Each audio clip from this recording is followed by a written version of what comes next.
Olá, alunos da segunda série do ensino médio. Vamos a uma aula aí de língua portuguesa. Eu sou a professora Tayane e estarei acompanhando aqui a participação de vocês no chat. Mande as respostas dos alunos. Estamos aqui atentos para ouvi-los. E vamos de aula já com o professor Mauro. Sim, não se esqueçam. Oi, tudo bem com vocês, queridíssimos estudantes? Não se esqueçam de conversar conosco no Língua Portuguesa CMSP_EM, que é o nosso Instagram. Se você quiser fazer alguma pergunta, algum questionamento que nós não abordamos na aula, fazer indicação de leitura, estamos aqui e eu estou muito tranquilo porque hoje é a última aula da sequência 1 do segundo bimestre. Estamos encerrando um ciclo falando de romance, o gênero romance.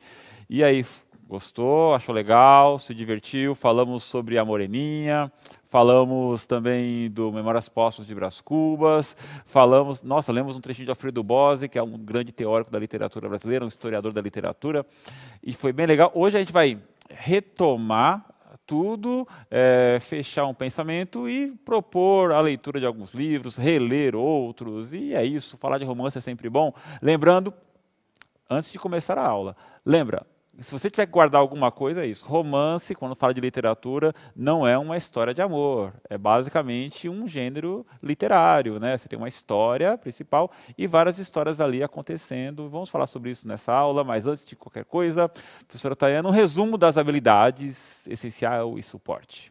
Vamos lá então, né? Romance romântico e romance realista. Habilidade essencial, reconhecer as características que definem o gênero literário, romance. E nós temos as de suporte, né? Que é reconhecer os elementos da narrativa, estabelecer as relações, informações do texto lido, de conhecimento prévio também, relacionar a linguagem verbal, literária com a não verbal e reconhecer as principais diferenças e semelhanças entre gêneros literários narrativos. Lembrando para vocês alunos, vocês professores, que a partir da semana que vem, ou na outra semana, não estou bem certo. Semana que vem, as habilidades estarão no material, vocês podem entrar em contato com elas nas tarefas e no repositório quando você baixar o PowerPoint, né, esses slides. Nós não começaremos mais a aula obrigatoriamente lendo as habilidades. Então, esta provavelmente foi a última vez que nós lemos as habilidades essenciais aqui nesta aula. Podemos ler de novo, mas assim, mais para apontar alguma coisa. E quais são os objetivos da aula, professora? Vamos lá, então, aos objetivos da aula. Relacionar a linguagem verbal literária com a não verbal,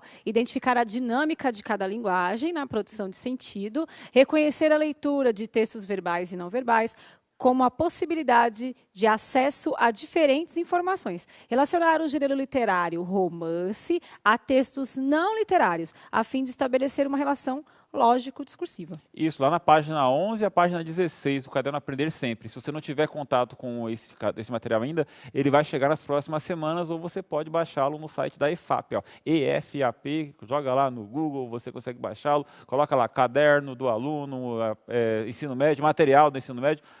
Você consegue se organizar, mas vai chegar, com certeza, ao menos foi a informação que chegou até nós, né? Vamos lá, então? Gente, vamos começar assim, vamos começar a aula de hoje vendo uma imagem. Está na tela esta pintura de Pedro Américo chamado Fala do Trono. Foca nela, observa o que nós estamos vendo nesta pintura espetacular. É um rei, um rei. professor Mal. Se alguém nasceu em outro lugar do mundo, né, é um rei, é um rei.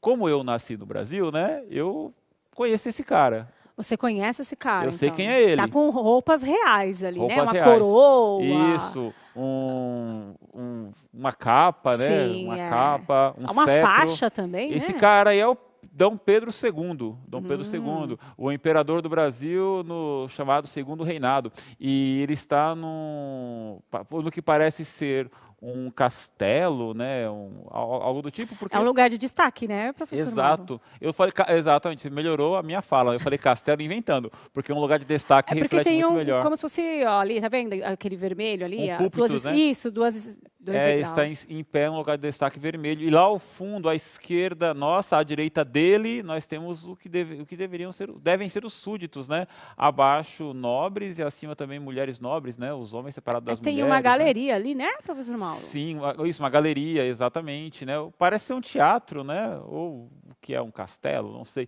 O interessante nessa imagem é a nobreza do tema.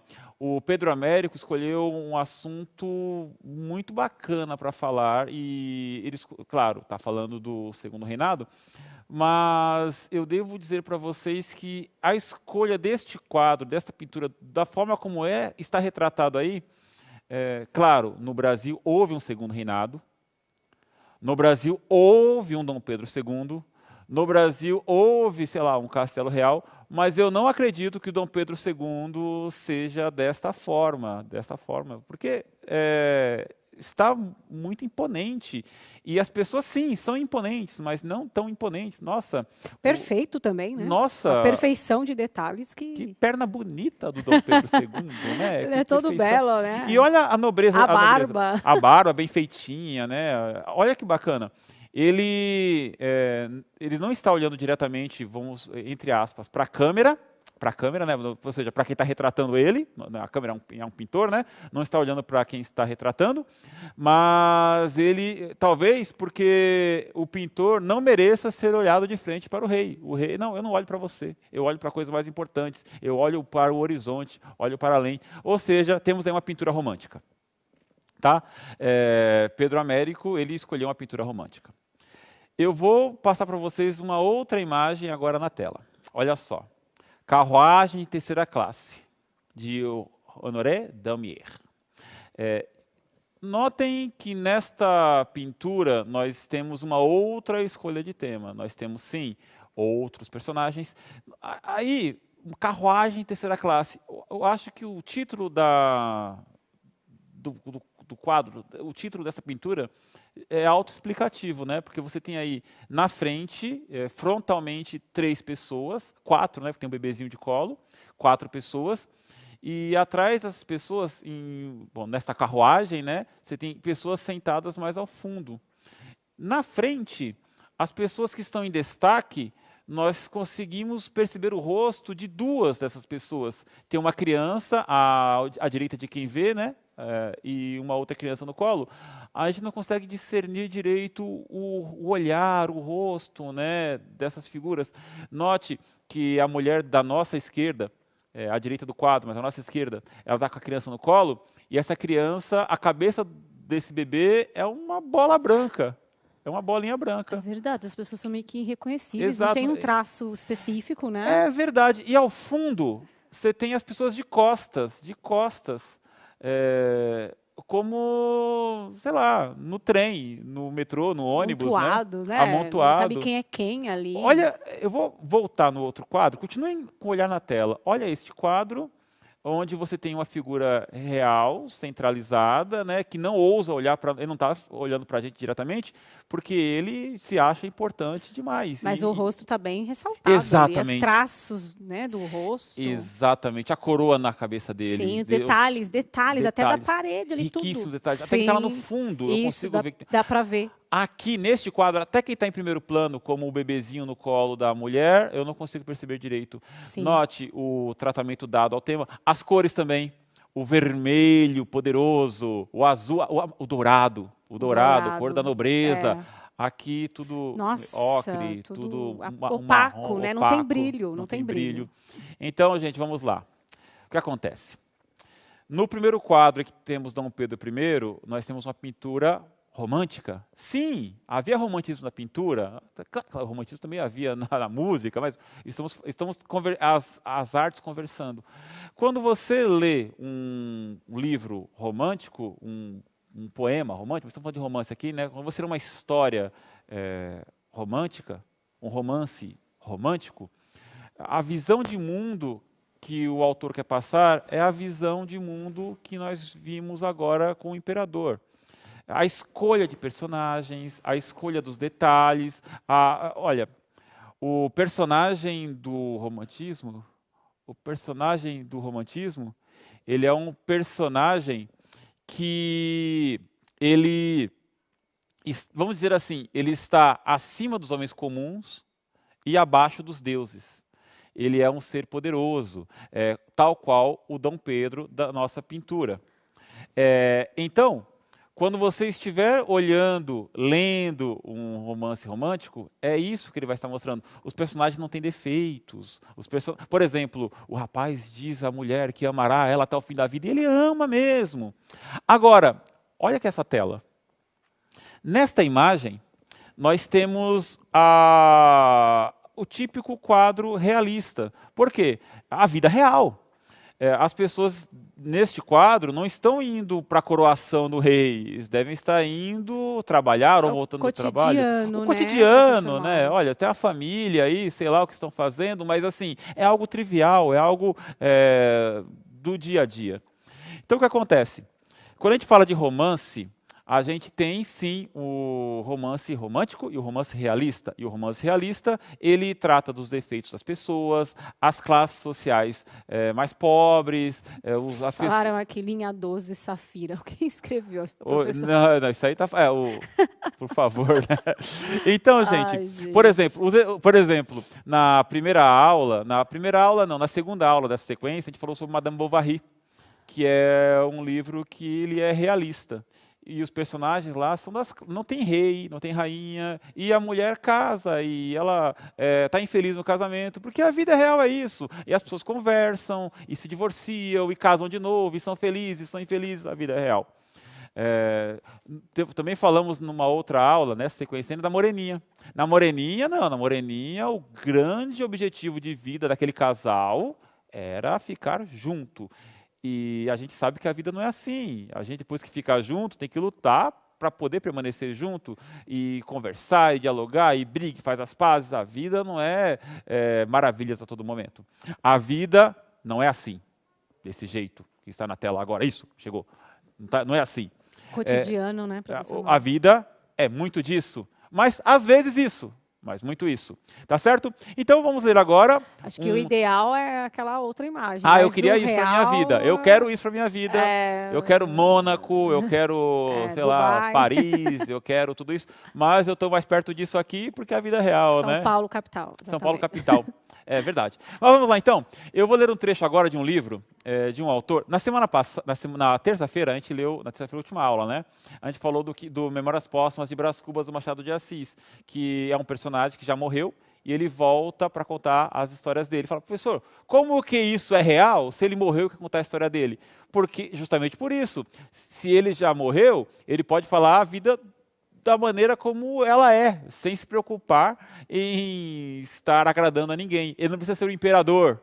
Ele pode falar que a vida dele foi bem, foi mal, foi ruim. E sim, foi o que eu falei na última aula. Ele coloca ideias para a gente sobre coisas que deveriam já ter acabado. Por exemplo, tem um capítulo, professora Tayana, que ele fala assim, que ele começa a contar, estou todo perdido, né? Mas assim, ele começa a contar sobre as origens da família dele. E ele fala que todo mundo dizia muito, falava muito, lembrava muito de um parente distante, de um avô que já era rico. Mas o pessoal esconde o bisavô que teve que trabalhar para construir a riqueza. Ou seja, olha que ideia ultrapassada que deveria morrer e volta com Brás Cubas. Ter vergonha do seu parente que teve que trabalhar para construir a riqueza. Ou desculpa mal. Claro, por favor. Mas quando fala assim, tem alguém importante, alguém de nome, geralmente é aquela pessoa que conquistou, que já está ali. Né? Já está estabelecida. Tem uma pessoa importante, um grande isso, um grande aquilo da minha família. Né? Tem muita essa fala. Exatamente. Então, ou seja, o personagem que tem defeitos, que tem problemas, que tem dificuldades do romantismo, ele é escondido. E o Brás Cubas, ele faz o quê? Ele mostra. Por quê? Eu morri mesmo, posso falar o que eu quiser.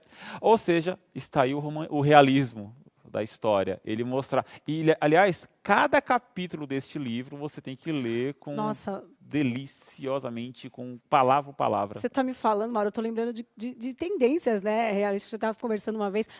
O pessoal da minha família veio da Europa, como se fizesse mais chique do que alguém que veio, por exemplo, da África, né? Nossa. E a gente tem isso até hoje. Essa visão de que... meu bisavô, ele veio junto com os navegantes, não sei de onde. Minha bisavô veio lá do interior. sei lá, Sim, é o absurdo, romântico que né? romantiza e o realista. Exatamente. Como se tivesse alguma importância isso, Sim, né? Mas exatamente. esconder o cara que trabalhou para construir a riqueza, o cara que escondeu o trabalho, ter vergonha do trabalho, é uma ideia que deveria morrer, né? Ter vergonha de trabalhar. E o Brás Cubas ressuscita essa ideia, porque ele volta e fala disso. Mas vamos lá. Mas hoje falaremos sobre outro livro, Ah, outro livro? Machado de Assis. Qual livro? Tá no caderno do aluno aí, ó. Esse aqui, ó. Peraí, tá no caderno. Ah, eu tô avançando demais. Tá, não, peraí. É esse aqui, isso. Quincas Borba. Achou! Achei. Fiz uma bagunça aqui, perdão. Falar de Machado de Assis me perco todo. Quincas Borba, de Machado de Assis, página 12. Vou dar um tempo pro pessoal abrir a página 12.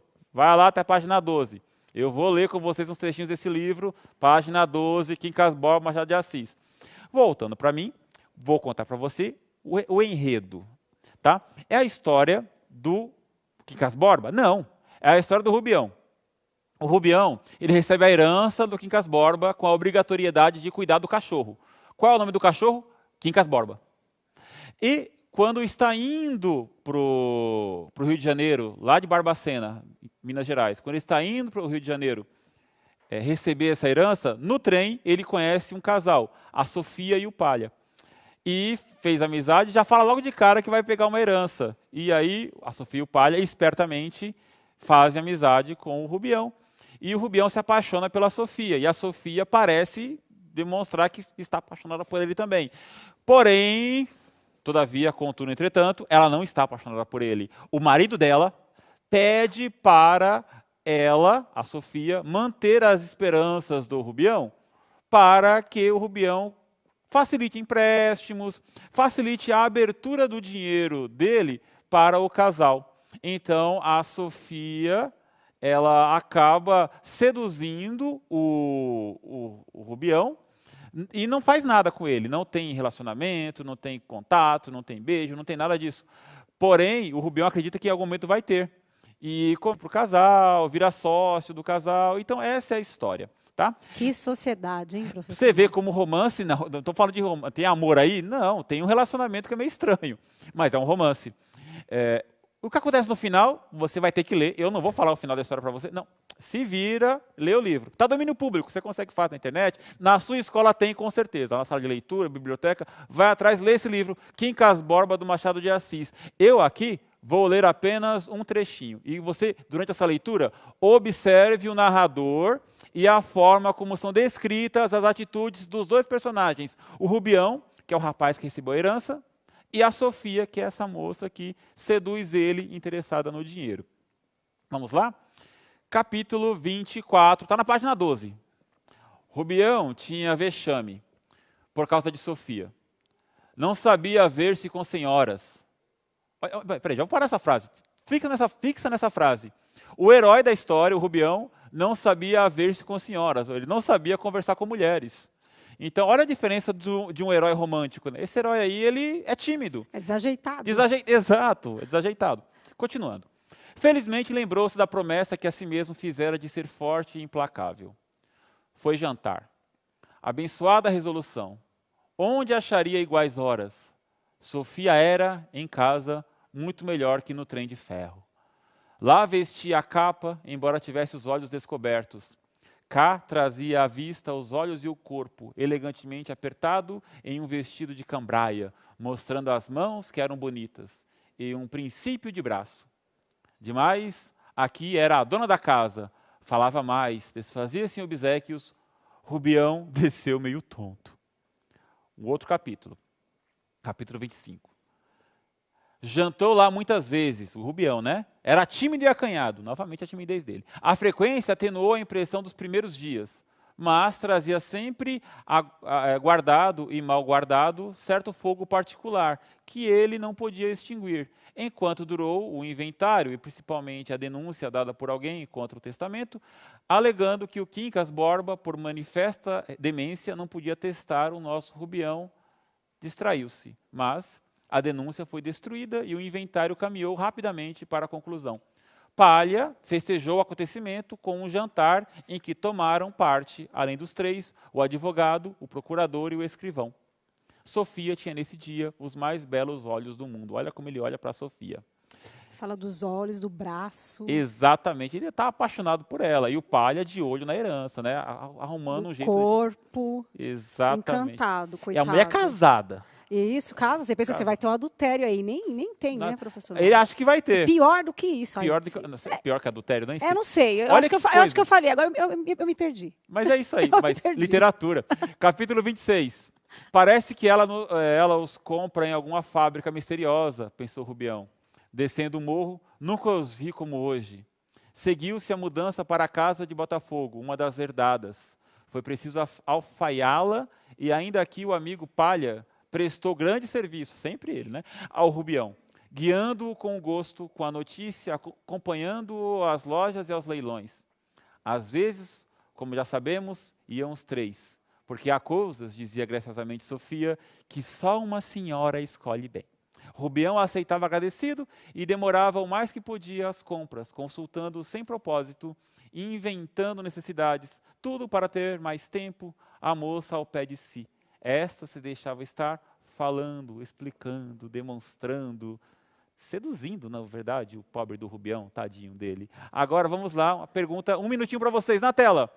Identifique aí o foco narrativo presente no texto e justifique como é que esse foco narrativo se dá, como é que ele se apresenta. Pense conosco e volte em 1 minuto com a resposta.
E vamos lá, as respostas. A professora Maria fala narrador observador. A professora Kelly fala a terceira pessoa, descreve as partes sem participar da cena. Alguém falou aqui narrador onisciente. Isso. Também. Ele não participa das cenas e ele sabe exatamente o que se passa na mente de cada um dos personagens. Então esse é o narrador onisciente, ele sabe de tudo.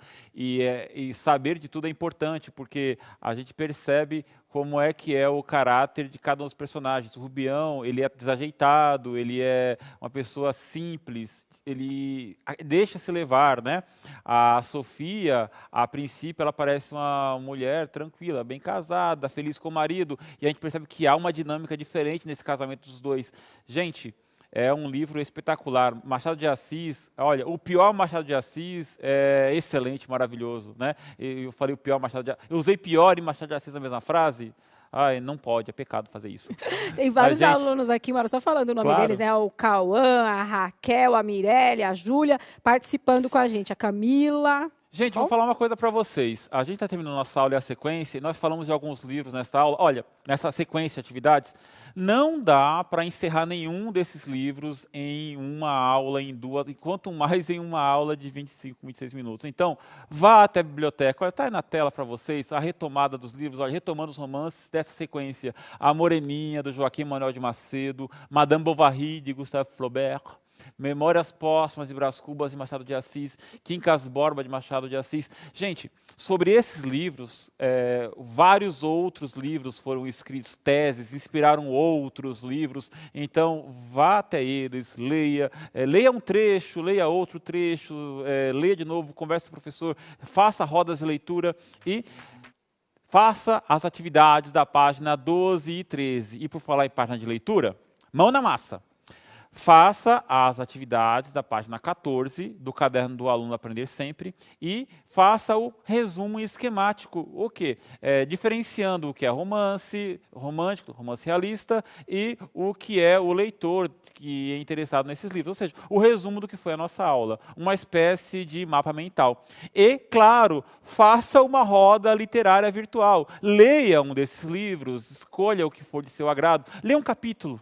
O Machado de Assis, o Memórias Póstumas, é bom para isso. Leia um capítulo e perceba quais são as ideias, a ironia fina, requintada no Machado de Assis e converse com seus amigos o que você aprendeu sobre isso, converse com seu professor. Gente, literatura é para isso. Os romances não são historinhas bonitinhas, os romances são propostas de debates. A professora Maria fala aqui, Mauro, de tanto você falar, estou lendo 100 Anos de Solidão, fiquei curiosa. Nossa, maravilhoso esse livro aí. Professora, 100 Anos de Solidão, indico muito. Perfeito, maravilhoso. O que fizemos hoje? Hoje nós lemos e analisamos duas pinturas, uma associada ao romantismo e outra ao realismo. Lemos e analisamos, mais lemos do que analisamos, não deu tempo, falei para vocês, excertos do Quincas Borba de Machado de Assis. Foi um prazer estar com vocês, falar com vocês. Na semana que vem eu estarei de férias merecidas e a professora Tayana estará gente, com vocês aqui. Me ajuda aí, hein? Vou estar por sozinha. favor. E diga o que você achou desta aula, está aí o QR Code, o link, compartilhe conosco sua opinião, se inscreva no canal, ative o sininho para receber as nossas notificações e tudo que tiver de novidade. Língua portuguesa, @EM. Um grande abraço, professora Tayana, valeu. Obrigada, gente. Foi um prazer e até a próxima aula. E me ajuda aí, gente. Tchau, tchau. Tchau, tchau.